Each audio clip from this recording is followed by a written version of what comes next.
छोटा सा लिबर्टी लेके फिक्शनल प्लेस में जो डाला है, बट यट जो हमारे माइथोलॉजी में एग्जिस्टिंग लॉट ऑफ कैरेक्टर्स हैं, जो हमारे देव हैं, जो हमारे भगवान हैं, और इवन सप्तऋषिज, सो वो सब बहुत ही नाइसली और ब्यूटीफुली इंटीग्रेट किया है। तो जो आपकी जो जहाँ पर मेन स्टोरी हो रही है वो जगह फिक्शनल है, लेकिन जो एलिमेंट्स हैं वो काफ़ी फेमिलियर हैं। So there is a sense of excitement also and there is a sense of familiarity also.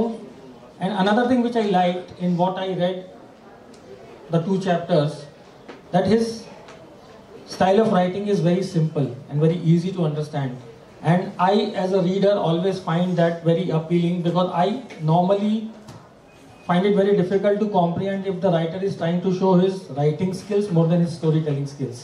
You know, if the writer is trying to show his command over language more than interested in telling the story. So I normally tend to move more towards Jeffrey Archer and John Grisham kind of storytelling, where they are more interested in story rather than showing their command over language, which is done very beautifully. You know, it's very simple, it's easy to understand, and it moves at a very good pace from whatever I have understood in the first 2 chapters.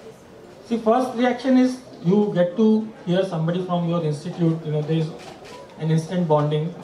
You know, then when he spoke about the book, you know, and I usually don't go out so often, but because as I said in the beginning, you know, those 3 factors were very appealing to me, you know, which is his background from IIT Bombay, him having spent in my hostel for 1 year, and then mythology, of course. So my thing was, yes, I would come, of course I would come. I would be happy if I could you know, make a difference by my presence in whichever little way. So yes, that was my first reaction. See, I also, मुझे भी वही पसंद आता है कि जो simple लिखा हो और थोड़ा तेज लिखा हो, कि पढ़ते पढ़ते एक्साइटमेंट रहे कि हाँ क्या होने वाला है, क्या होने वाला है। तो मैं भी उसी स्टाइल में ही लिखता हूँ कि अच्छा तेज गति में चले और सिंपल रहे, कि समझ में आ जाए। हर कोई रीडर उतना अप्रिशिएट नहीं कर पाता है जहाँ पे बहुत ही ज़्यादा फ्लावरी इंग्लिश है या बहुत ही ज़्यादा टफ इंग्लिश हो जाए। तो मतलब ऐसे वर्ड्स नहीं हो। किंडल इंडल में तो ठीक है, you can see the meaning of the book काफ़ी ईजिली, लेकिन मुझे हार्ड कॉपी की ही आदत है, तो वहाँ इतना ईजी नहीं होता है। तो I always keep the style कि ये भी सिंपल रहे ताकि रीडर्स के लिए ईजी हो। और हमारी किस्मत काफ़ी अच्छी है कि ये बुक हिंदी में भी है और मराठी में भी है, तो इसका आउटरीच ज़्यादा होगा। ऐसी उम्मीद है कि काफ़ी अच्छा लगा कि मराठी और हिंदी में हुई, क्योंकि हिंदी में कई रीडर्स मिस कर जाएंगे और ऐसी कथा तो हिंदी रीडर्स खासकर नॉर्थ के लोग या वो बहुत अप्रिशिएट करेंगे कि एक इंद्र और एक वृत्र। ये स्टोरी जितनी ही इंद्र की है उतनी ही स्टोरी ये वृत्र की भी है, क्योंकि मैं कहूँगा कि लिखते टाइम मुझे वृत्र का कैरेक्टर इतना अच्छा लगा कि मतलब बोल सकता हूँ कि लिखते टाइम बहुत I kind of associated with that character, कि वो इतना अच्छा है उसकी लाइफ की। इंडिया हमारी माइथोलॉजी में जितने ही हीरोज हैं उतने ही विलेंस का कैरेक्टर भी उतना ही स्ट्रॉन्ग होता है। जैसा रावण है, जैसे दुर्योधन है, their characters are very powerful. So यहाँ पे भी वृत्र का कैरेक्टर इतना पावरफुल है कि आई थॉट कि ये स्टोरी तो बतानी बनती है सबको, ये सबको पता नहीं। और मेरा पूरा है कि आप लोगों ने ये स्टोरी पता होगी आप लोगों को, लेकिन आपको पता नहीं है कि ये वृत्र था और ये इंद्र है, ये इनकी स्टोरी। आपको पता होगी ये स्टोरी क्या है एंड में, लेकिन आपको ये नहीं पता था कि ये स्टोरी इंद्र और वृत्र की स्टोरी है। ऐसा मेरा मानना है।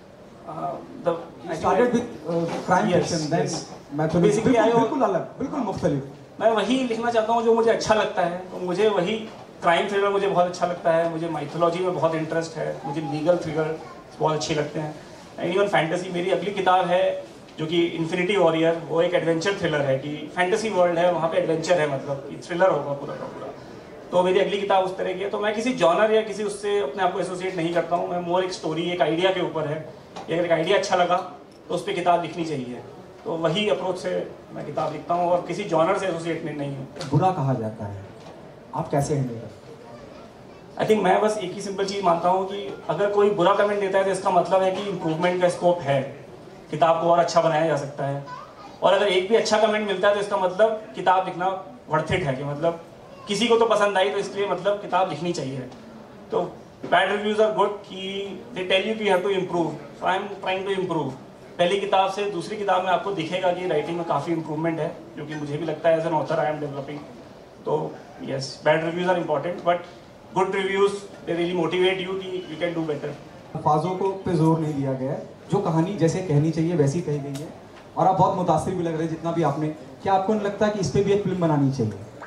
Would you be interested? It's a tough question, you know. I think I'll be very honest here, you know, and I would want to finish the book, you know, because for me, what is very important is the entire story arc, you know, and I am pretty confident because the way he spoke about the end has got me even more intrigued. So now even I want to know what happens in the end, but for that I'll have to read the entire book. And if it is something which is very exciting as far as story is concerned, because this world can be created very beautifully given the resources, given the resources which we have today. So if it is something which is very exciting as a story, then I would say why not. तो आपने पढ़े हैं और आपको क्या लगता है उसके बारे में? अगर आपने पढ़े होंगे तो उनके ट्रांसलेशन। हिंदी ट्रांसलेशन मैंने पढ़ा है, क्योंकि हिंदी मुझे आती है, मराठी थोड़ी सी कमज़ोर है, उतना नहीं पढ़ा है, लेकिन दोनों का मैंने किसी से पढ़वाया है. Translation is very good, is what I am told. Yes, yes, yes, very much. Hindi translation तो काफ़ी अच्छा है, और मराठी भी जिसको मैंने पढ़वाया तो जैसे कि काफ़ी अच्छा है. स्टोरी पूरी तरह से वही है जो इंग्लिश में लिखा हुआ है. आपको मराठी आती है? मुझे नहीं आती है. मुंबई में रहते हो ना आप? Yes, yes. I am trying to learn now. My kid is learning, so I have to also learn. Movie दी है और बहुत सराहा भी गया है. सर आपसे जानना चाहूंगी कि कोई ऐसा मूवी आप बनाना चाहेंगे जो एनिमेशन पे बेस्ड हो? Of course. किस टाइप की वो होनी चाहिए? See, if it is an animation film, then it has to primarily appeal to the kids. But at the same time, you know, I would go back to my experience and all the parents who are accompanying their kids, because kids will not go to watch the movie alone. It has to equally appeal to the parents also. So like when I take my kids to watch animation movies, I love Zootopia. You know, I equally love Frozen or Frozen 2. Or for that matter, a lot of movies, you know, like Boss Baby. So I would want to make it in that way where even the parents can enjoy rather than saying कि अरे मैं duty करने आ गया अपने बच्चों के लिए ना. So that is the kind of genre I would want to tap.